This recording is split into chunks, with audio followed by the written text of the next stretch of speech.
管理を指導し、すぐに大掃除をさせました。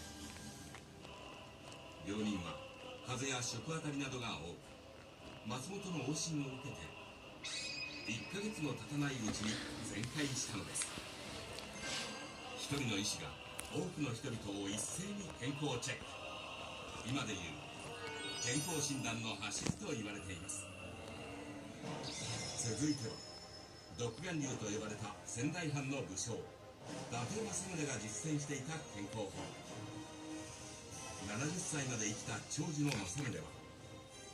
体の機能を巧みに使った健康管理を